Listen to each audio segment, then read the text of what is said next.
Welcome back to ClearTask. If you are experiencing endless buffering on YouTube ReVanced Extended, or your videos are suddenly stopping after 1 minute, you are not alone. YouTube constantly updates its system, which frequently breaks older patches. Today, I will show you the updated working method to fix this right now.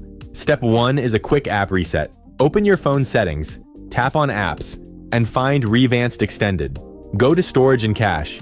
Tap Clear Cache, then tap Clear Data or Clear Storage. Finally, hit Force Stop and try opening the app again. Restart the app completely, and your videos should now play perfectly without stopping.